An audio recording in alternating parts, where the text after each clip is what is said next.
Hello, everybody. Welcome back. What do we got going on today? What's going on? A lot is going on. I have to change my diet. I'm actually on day 4 of no cookies or junk. I'm eliminating the junk food. I'm trying really hard because I just have to. I've got a little belly going on here, and I want to make sure my liver is strong and thriving, and I don't feel like crap. So I'm getting rid of the junk, and it's been really hard because I love my cookies. I am the cookie monster. I love cookies. I love cupcakes. I love carb stuff like potato chips. But I think it's also candida. I think I got candida issues because I was on a lot of antibiotics when I was in my 20s for like skin stuff, and it messed up my gut microbiome. So I definitely have candida issues. So it gives me these cravings for sugar and carbs. And I'm in my 40s, my late 40s now. So 47. Yeah. So it's not going to happen overnight. So it's going to take some time. Okay. But we can do it. And also, my garden survived. My garden survived the freaking storm that I was talking to you guys about. And it's brighter and more beautiful than it's ever been. It's crazy. Although I gotta say, today I was walking Truth around the neighborhood, and I ran into these marigolds. Let me see. I'm gonna pull up a picture here. I ran into these marigolds, and they were the biggest marigolds I've ever seen in my entire life. I don't know if you could see them.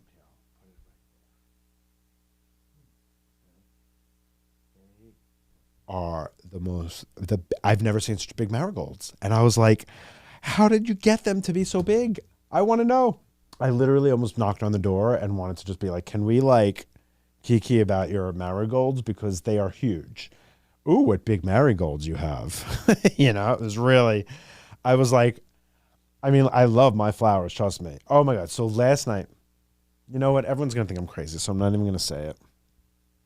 I'm not going to say it. My dad said he's worried about me because of the story, and then I was telling Jay about it, and he was kind of laughing at me. But you know what? I will say it because I don't care. I'm a weird little love child, empath, psychic medium. So, of course, I'm going to be a little bit strange. So last night I was saying goodnight to my flowers like I always do. And this is genuine shit. This isn't like, I'm not saying this to be like funny or weird or offbeat. This is just my life. So I was outside saying goodbye. And I was saying goodbye to one of the flowers on the bottom, and I felt a cosmo. I have cosmos that are I'm not even joking. I have cosmos that are 5 feet tall. Okay. So I was leaning down, saying goodnight to some of the marigolds I have dwarf marigolds as well that I planted during the marigold fiasco. I planted these, I ordered these little seeds and replanted, but they were dwarf ones. So they're little baby ones. They're magnificent. I was leaning down saying goodnight, and one of the cosmos leaned down and touched my head. And it wasn't like the wind blew it and hit it and and it was like, it felt like a deliberate touch. Like, I swear, because I was thanking them. I was like, thank you for bringing me such an experience. And thank you for making my summer, more exciting. And, I was thanking them, and I was being grateful and practicing gratuity and just being in the moment and not being sad that the winter's coming. And the Cosmo touched my head. So I felt her touch my head, and I got up, and my first instinct was to give little kisses to the Cosmo. So I was there at 11:30 at night, kissing my little Cosmo petals, and like holding her like it was like a puppy, and I was kissing my little Cosmo petals, and I loved I loved everything about it. But I laughed because I'm not a lunatic. So I was like, oh my God, if anyone sees me right now, they're going to think like, all right, Thomas really has gone over the edge.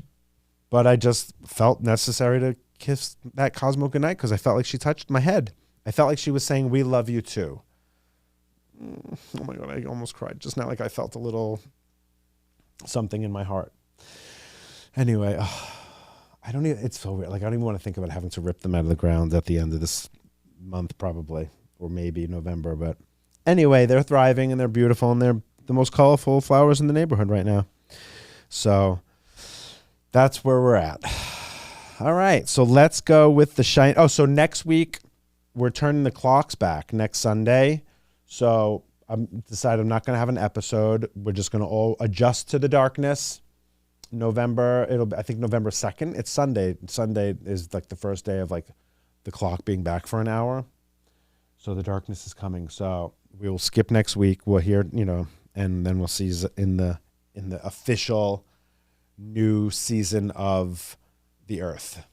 That's what I call the shift of darkness, the light, and all that. The new season of Earth. Like, it's not even like a fall, winter, spring thing. It's like the whole Earth is just in a new franchise, basically. Whenever it's darker like that. Okay, so our shiny crystal this week. I said to myself, so this is why I chose this shiny crystal. So there was this past week, basically, there were I think there was 3 dog deaths. My sister's dog passed, Maverick. We love you, Maverick. Rest in peace. I know that you're with us still, around us, and I know that you're with my sister and my nephews and my brother-in-law. So Maverick passed. Such a sweet dog, such a good boy. Then a client of mine, her dog passed. She had texted me about that, and we talked through text. And then there was another person whose dog passed. I think then it was a friend of the family. Her dog passed. So I wanted to name the shiny crystal the dogs. Like, there's something about dogs that are just so, and it's not a cat thing or an animal thing. Cats are amazing too, but I got to just tell you, the experience with dogs, it's just a different experience. And it's not a what's better, cats or dogs. I'm just strictly talking about dogs and the experience with dogs and what they are. Cats bring their own experience. Rabbits bring their own experience. All the other animals, they bring their own experience. People have pigs as pets. So every animal brings a different kind of experience. This is about dogs. So don't come at me with, cats too. It's like in this day and age, you can't say one thing about one thing without, you got to mention everything. So this is about dogs. Oh, there's something about the experience with a dog. It's literally like a little child, and they are with you every step of the way. They follow you around. They just give you those puppy dog eyes, the loyalty, the dependence. It's just it's an experience I never, ever, ever experienced, like having my own personal dog. Like, I've had family dogs, but having it my responsibility, my buddy, my dude, with me in shotgun, just sitting. And my dog especially is like a little toddler. Like, he sits there straight up and looking around, and they have said that dogs are reaching a new stage of evolution because, we've domesticated wolves basically into dogs, but now they're hitting another stage of evolution. So it's not like coincidental that you'll see out there dogs acting like people, because we've done that. We've made them that way. We've, especially like the newer generations, we've literally, dogs are our babies. Like, they're literally our children. They are not only part of the family, but they're literally our kids. So dogs, there's something just so, the unconditional love that you get from a dog is like nothing I've ever felt ever in my life. And I have a mother who loves me dearly, but this love from a dog, it's just, if you've never experienced it, try. It's like how I say about cross-country trips. If you can ever get a cross-country trip in your life, do it. But same thing with dogs. If you can ever have your own dog, do it. I know the losing of the dog, the passing, I can't even think about it, because my dog is everything. But again, he has taught me I'm with him all the time because I want to cherish every moment. They're just everything. They teach you so much about love. They teach you so much about loyalty. They teach you so much about caring just because of love. You know what I'm saying? Like, you just love them so much, so you just want the best for them. So dogs are my shiny crystal. So all of you who have dogs, I get it. All of you who've lost dogs, I've had dogs come in during readings. Oh, so that was what I was going to say. So the girl who had texted me, she's a client of mine. She showed me a picture, and I gave her information that I felt from the picture, like, as I do when I do readings. I'm able to pick stuff up. I've never done a full 45-minute reading of just a dog, so I didn't want to do a proper reading. But we talked, and things came through for that dog just from the picture. But I've had dogs come in readings. One really amazing story that I like to tell about this dog that came once. I'm doing the reading, and I said to the girl, your dog is here. I'm feeling a dog. But he's showing me. So in the reading, the dog was showing me playing or chasing a bird. Now, many dogs love to chase birds. So in my mind, you know, when I'm doing a reading like that, I'm getting it. And I'm like, and kind of like sometimes censor it where I'm like, I don't know, that feels very general. And, you know, lots of dogs chase birds, but he kept showing it to me. So I said to her, I go, well, did he love to chase birds, like specifically? You know, I mean, actually, you know, my dog loves to chase squirrels. Like that's his thing, the squirrels. Yeah, actually, now that I think of it, yeah, he doesn't even chase birds. But anyway, the dog kept showing me birds, like in the vision. And I said to her, did he love chasing birds? And she goes, he lived with a bird.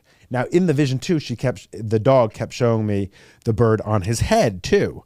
So she's like, he lived with this bird. And I'm like, oh my God, that's perfect because that's what he's showing me. So that's our validation that your dog is here.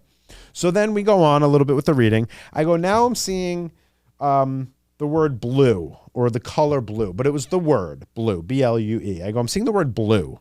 I go, did he love blue? Like, did you like dress him up in blue or were a lot of his toys blue? She goes, no, the bird's name was Blue. So I'm like, there you go. Like that right there for me. So the bird's name was Blue. Then she shows me a picture. She sends me a picture and the blue parakeet is on the dog's head. And I'm like, there you go, girl. Your dog is here. So I tell you this story to let you know that dogs are around in the same place and space that humans go, that human souls go. Because this dog showed me so specifically. Now, there are pet communicators and people that do that like fully just for animals. So they can do a 45-minute reading on just that animal or they know how to communicate with it. For me, it's really more the animal comes in a reading that I'm doing with someone where we're really talking to humans or psychic stuff. And then it's like in a little extra bonus, like the dog is here. I've never like practiced it or like honed that skill to do it for like 45 to an hour, you know, but they're there. And that one showed me because I think with animals, it might be harder because, you know, they're limited with what they can, with what their experience is, you know? So, and I want it to be really authentic. I want it to be very like specific and, you know, not so like, oh, they like, you know, licking your face, you know what I'm saying? Like that kind of thing. So anyway, this was so beautifully specific and I loved it. And so I tell you this to give you peace that your dogs are around you. That like, that was such a specific image and like message that there's no denying that the dog's presence was there. So if you've ever lost the dog, know that that dog is still around you, literally, like just like the humans. So I thought that's one of my favorite stories. So yeah. So dogs, those are my shiny crystals. You are the most sweetest, loving, unconditional, loyal creatures on this earth. And we owe you so much. I'm like speaking as if dogs are watching the show, but you know, kiss your dog tonight, hug your dog, mush that little dog up. I kiss Truth, my dog, head to toe. I just want to shower him with love every second I can. So do the same for your dog because their lives are very quick. All right, let's get to it. So we have 2 signs left for Sign Me Up. We're at Aquarius right now, and then we have Pisces, and then that's it. And then we got to come up with another segment, but we are at Sign Me Up with Aquarius. So Aquarius in a crisis. Aquarius in a crisis. Aquarius is in a crisis. You want to have them on your side. It's good to have an Aquarius on your side in a crisis because, it's hard actually. This is a hard one because in a crisis, like Aquariuses are not, well, you know why? Okay, this is why they're good. They're loyal. They're like, they will come pick you up. If you're stuck on the side of the road, they will drop everything and they will come get you at 3 a.m. They are very loyal. They're very reliable, but they're so aloof. So it's really hard. Like, honestly, I don't think I would want an Aquarius with me in a crisis because they're a little like offbeat. And it's like, wait, where are you? Where'd you go? You know, like, but they're there when you need them. Why do you want them on your side in a crisis? Yeah, I guess because they're loyal and generous. That's why. Hello. They are so generous. Aquariuses are such generous souls. Oh my God, they're such givers. They are generous souls. So yes, you want them on your side in a crisis because they will give you the shirt off their back. They will pay for a hotel room if you need one and you don't have any money. Like they are there for you in a crisis. generosity and loyalty. That is why you want an Aquarius. So how are they unhinged in a relationship? How is Aquarius unhinged in a relationship? You know, I would say Aquarius is, because I'm trying to like think of Aquarius as a whole and not as Aquariuses that I know. Aquariuses are unhinged in a relationship because they live in another world. That's how they live, in like a dream world. They live in like in a world where it's like they think things. So a lot of times Aquarius will imagine things, or they'll experience something in their brain, in their mind, and they thought it happened in real life. So it's hard to like connect sometimes with somebody like that, because they don't, sometimes they're a little like disillusioned in what happened in reality and what happened in their mind. So I think that could be a little unhinged. A toxic trait for an Aquarius, they tell too many stories. That's a toxic trait. You know, it's hard to find like bad things to say about Aquarius, because I love my Aquariuses. They're good people. But, you know, every human has their thing. Aquariuses tell too many stories. You don't know what's real or not. You don't know, like, you know, and I wouldn't say like lying. I would just say because they believe it, you know. But they do. They're storytellers. They got a great imagination. They live in that fantasy world, like almost like a Pisces, but more alienish, more in another zone. Yeah, they definitely, their toxic trait would be the storytelling. I would call it pseudo lying. They're pseudo liars, you know, storytellers, because they're not lying how like possibly a Virgo would lie. They're lying in the sense, they're lying in like a way of imagination. The retreat, a retreat. What would an Aquarius bring to my healing retreat? Aquarius would bring, what would Aquarius bring to my healing retreat? Vibes. Honestly, I know that sounds so stupid and corny, but Aquarius would bring vibes. They would bring, because you can't count on them to bring things. They would forget. You know, if you told them, oh, you're in charge of the candy corn, they would come in with Swedish fish, you know, and you're like, no, we told you candy corn. And they were like, oh, for some reason I was thinking Swedish fish. And you're like, all right, who told the Aquarius to bring the candy corn? Because now we don't have candy corn and we're sitting here with Swedish fish. So yeah, they would bring vibes. They would bring like just good times, laughs, stories. So yeah, so they definitely would bring vibes. All right, so let's go to our, you know what, let's do our sponsor in the midst. Our sponsor, Christine Luisi at Collective Beauty Skincare Studio. She just did my eyebrows this week and she did the face. I mean, she didn't do a full facial, so if I'm a little red today, that's because of my own. I just washed my face with, she kills me with Dial Gold Bar Soap. She gets so mad at me when I tell her that.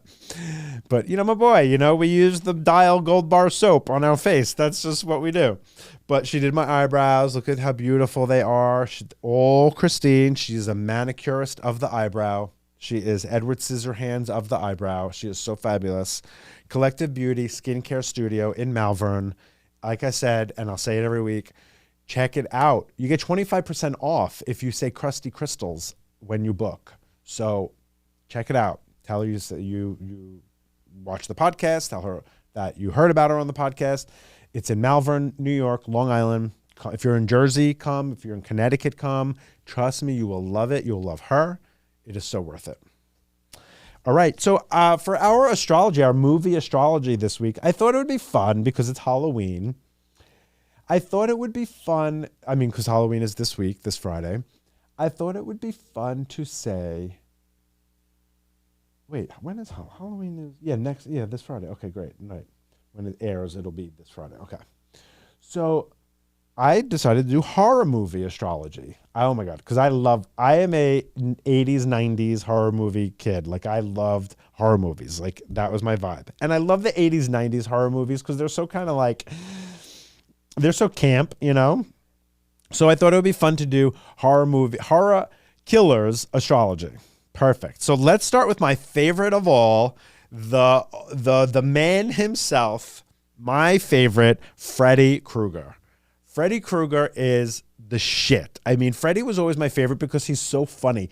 He always has like a one-liner. You know, like I remember when the girl who had asthma in one of the Nightmare on Elm Streets, and he like in her dream he grabbed her and he goes, "You want to suck face?" And he grabs her and goes, and she like deflates into this like and she's this deflated thing, and he like, because she had asthma in real life, so that was her dream sequence that he like, and she like had an asthma attack in the classroom, and they were like, "Oh my god, she didn't have an asthma attack. Freddy just fucking sucked her oxygen out of her body." But I love the cunty like line that he says, "You want to suck face?" It's just funny to me. He just cracks me up. So Freddy would be, what would Freddy be? Freddy would totally be, I feel like Freddy would be, who's funny? I feel like Geminis are funny, but also like I feel like Leos are funny. Yeah, I think, okay, I would say, I feel like Freddy is I feel like I just want to say Cancer for some reason. I feel like he's a Cancer because Cancer men are funny and kind of cunty. Like they have that like, that little cunty way, you know, and like with his little nails, you know, and he's always coming for people with his nails. Yeah, I feel like, yes, Cancer, because they have their claws. He's got his little claw. He's such a Cancer, and he's so cunty, and he's like, and he's always like, and he's relentless, and he comes to you when you're sleeping, because Cancers love sleeping. They love to be like cozy in their bed. They love dreaming. They love having their little dreams, and that is him. He is such a Cancer boy, and he's so like, because honestly, Freddy just wants love. He just wants love, but he's just like, he's pissed off, and he's ugly, and he's got his little nails, and he's like chasing you in your dreams, but he's always got something funny to say. Yeah, he is such a Cancer male. Oh my God. And then Jason Voorhees. Oh my God, Jason Voorhees, Friday the 13th. Jason is like such a big, strong daddy. Like Jason's a Taurus. Oh my God, Jason is such a Taurus. He's like tall and big and built like a bull. He's very close to his mother. His mother kind of like abused him a little bit, and she was like gaslighting him, and his mother was like a little nasty to him. And he's such a Taurus in a way that like he was bullied, and when he was, you know, he was in the camp, he was like I think he was one of the campers, one of the camp kids, and the counselors were like hooking up. They were having sex when he was drowning. Yeah, and because he had like a little disfigured face, you know, so he was like to himself, and all the kids were bullying him. I feel like Tauruses get bullied. Yeah, but he came back thick. Like he came out of that lake just snatched. He was like big chest. He had his little mask on. He had his big knife, you know, and he was like, and he just come at you slow. That's the thing with Jason. He moves slow like a Taurus, but when he gets your ass, he could crack a bitch with his bare hands, Jason Voorhees. And he don't stop. That's a Taurus for you. Jason don't quit. Like, that dude died over and over and over again. He was in space. They had Jason Voorhees in space. Jason took Manhattan. I mean, he was all over the place. He didn't just hang out in Camp Crystal Lake. And that's the thing, too. Like, that's such a tourist vibe. Like, the lake houses, like, loving the lake and being in the woods in the summertime, and such a tourist vibe. Oh, my God. But he came back. He came out daddy. Like, he was just big and strong and Taurus as fuck, you know? He was not playing. And relentless. Like, he was like, I will come back over and over and over again. I think there was like Friday the 13th, like 10 Friday the 13th. And then he had Freddy versus Jason. So Jason came and fought Freddy. I feel like Jason won that one because at the end he was holding Freddy's head. So Jason won that one. He's a Taurus. But yeah, you put a Taurus and a Cancer, they're going to fight with each other. But they're going to love each other at the end. Yeah, Jason's such a Taurus, chasing those kids. Like, get the fuck out. He's such a cranky. He's over it. He's like, leave me the fuck alone. Jigsaw. Oh, Jigsaw.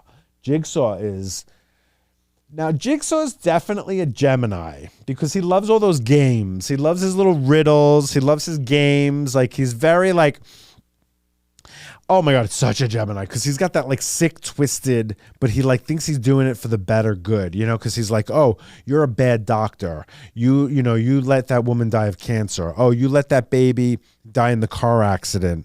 Oh, so now I'm going to put you in a car and you have to figure out how to get the key out of your ass. Otherwise you're going to drown. Like, that's a Gemini. Like, he's like, I got riddles. I got games.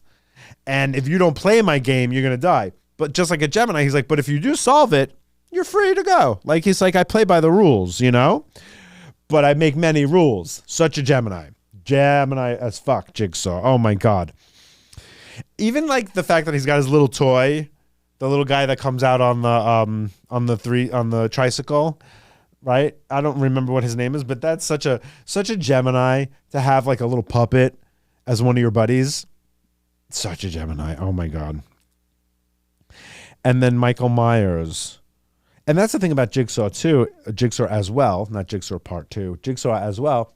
It's such a Gemini because like it's such a Gemini thing to like have a disease and to like now I have to go on like this like murderous spree while I'm dying of a terminal illness. Like, only a Gemini would have that kind of energy to like come at you and murder everyone and create all these elaborate things while dying of a terminal illness. It's wild. Okay, Michael Myers. Oh my God, Michael Myers. What is Michael Myers? Michael Myers is, I feel like Michael Myers, because there's something like sexy about his mask and he's so tall, and he just, the way he walks, he's a Leo. The way he walks, he's so smooth. Like, he just comes at you like he's got like that strut. Like, I feel like Michael Myers got Riz, you know? He got Riz as fuck, Michael Myers. He's just coming at you. He's like, I will get you. I'm going to walk. I'm going to do my strut. I'm going to do my stride. I'm going to hide behind the bushes a little bit. You know, I'm like cute, flirty little Leo. He's got his little hair, that little hair sticking out over there. Strong back, you know, like very Leo, very, very, very Leo. And he's like, oh my God, and he's got that derangement for Lori. Like, he can't get enough. He is so in love with Lori. Like, he cannot stop thinking about that woman. Such a Leo. He is like, I'm going to find this girl. I am so obsessed with Lori, with Jamie Lee Curtis. I cannot even take it. He's such a Leo. Like, once he's like, I'm in love and I got to kill everyone around her because she's mine. So, happy Halloween, everybody. I love that. That was fun. Michael Myers. Freddy's my favorite. You tell me who your favorite one is. All right, so let's get to our voice note. So let's do our voice note today. So hit it, Jay. Okay, so I just wanted to send a question based on your story about the relationship. So just wanted to see what you felt with the compatibility. I'm a Cancer sun, Leo moon, Libra rising, and he is a Sagittarius sun, Capricorn moon, Capricorn rising. And I just wanted to see like how you felt in terms of like the compatibility of it. I hope I said that the first time correctly. Okay, love you. Oh. All right. Well, thank you, my love. All right. So this is about you and your mans. I don't know if you said you were married or anything, but I'm assuming he's a boyfriend. Okay. So you are a sun in Cancer, moon in Leo, rising Libra. That's delightful. I love that for you. That's really cute. Very sweet energy, I feel. Cancer, Leo, Libra. Very sweet. And then he's a Sag, Cap. You like a little bit of a bad boy. Not bad in like a bad boy, like a Libra male way, but like bad boy, like he's like feisty, you know, like he's definitely got a little bit of BDSM to him, you know, like I feel like that Sag Cap boy, you tell me, I bet you he's a little bit little saucy in the bedroom. Okay, Sag cap, sexy. I will say, and you all know how I feel about my Sag men, but this one with the Sag cap, I just feel sexiness. I just feel like kinky. And you're a Cancer with Leo moon and Libra rising. You love it, girl. Please don't even act like you don't. Like, I know my Cancer girls, they get a little wild in the sheets, especially with your Leo moon. So I think what I'm drawn to for the both of you right away with that is and I don't even really ever get hits about like sensualness or sexuality. I feel like your sex life is great. I feel like you guys are compatible with that because that Sag cap man, strong man. I just feel like strength. Thank God for that double Capricorn though, because that really gives him more groundedness, a little more earthy touch, a little more like but Capricorn boys can be a little bit dick sometimes. And then then you get the Sag that can be assholes. So, but it's like he's dicky in a good way. Girls, you know what I mean. You know what I mean? Like he's like dicky in a good way. Like he's not like Scorpio asshole. You know what I'm saying? Like he's more like, yeah, he's just like how do you describe that? How would I describe that? Dicky in a good way. How would you describe dicky in a good way is like, tell me to shut up sometimes. You know what I mean? But like not in like a real way, just more like shut your mouth. You know what? Let me stop. I'm getting all worked up. I'm getting all like, I'm getting all charged up. All right. But besides that stuff, okay, I would say, what else? It's funny because I'm really being drawn to this, like you guys are very compatible sexually thing. Let me know about that because I feel like there's a reason that's what I'm really getting pulled to. I feel like he like releases you. Like he like lets you out of your cage. I feel like, I feel like there's something about him pulling you out of that. Like, like just letting your freak flag fly. I feel grounded with his Capricorn. I feel like it's a very interesting mix because of the Cancer and the Libra. But that Leo in you, I feel like really is being drawn to that Sag and that Cap. Yeah, I feel that let him make you wild. That's what I feel. Let him make you wild. Like shit, enjoy it, girl. Like enjoy that because I just feel strength from him.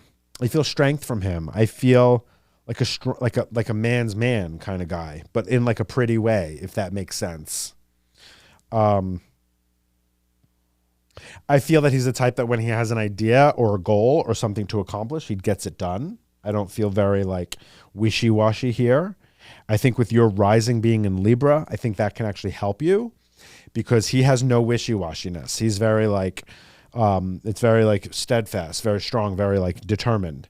So, because double Capricorn can sometimes be a little complacent, but with that Sag, it hits him straight forward. Does he have good hair? I feel like something about the hair. Yeah, I feel there's a very passionate relationship. And I think that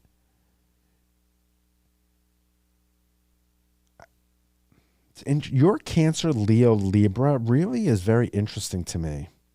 Because it's like it's water, fire, air, three very different elements, and then he's got all that earth. I think it's a really good balance. I feel really balanced for you guys. I feel that Libra, and that's something as it's your rising, you're striving for that balance and that peace. I think he can bring that to you, as saggy as he is. I feel like he can bring you that peace and that balance, and a nice passionate love affair. So yeah, I think that if you guys aren't married and you're dating, I think that that's great. I think it's fun. I think it's sexy. I think that he can help bring that balance because I do feel stability from him. You guys just, as far as like compatibility astrology wise, like when I look at it, it's very different, like very different energies. But I think that those very different energies is what makes the attraction so strong and the passion so strong. So that's what it is.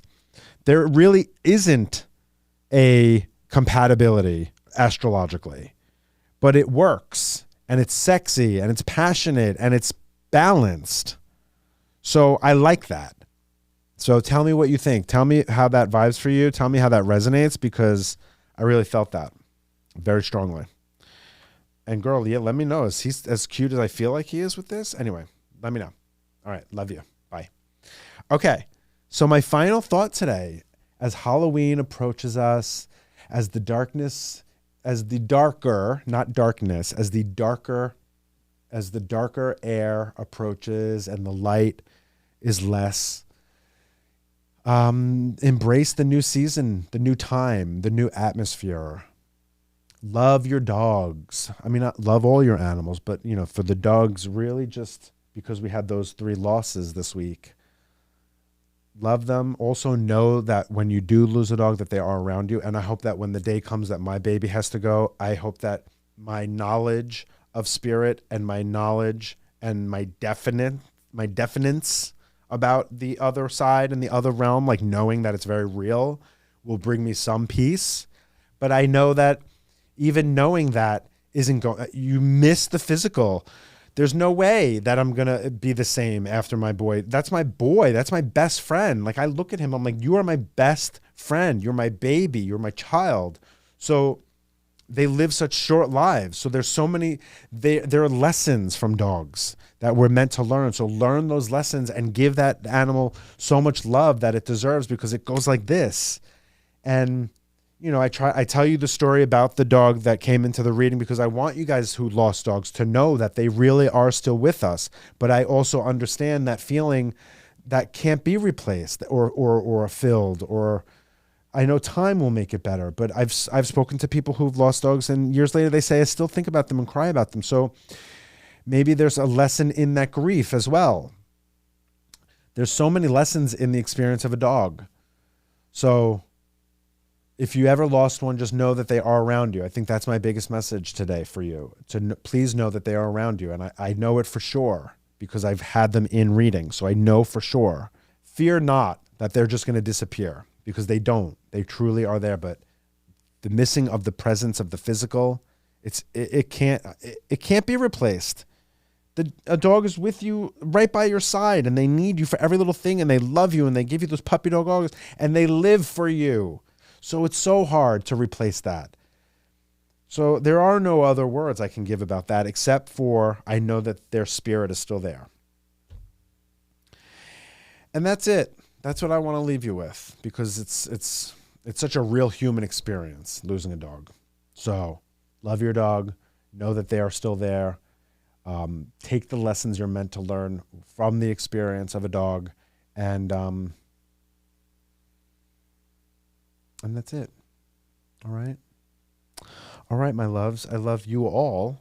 And we will be off next week, and we'll be back after the daylight saving time event.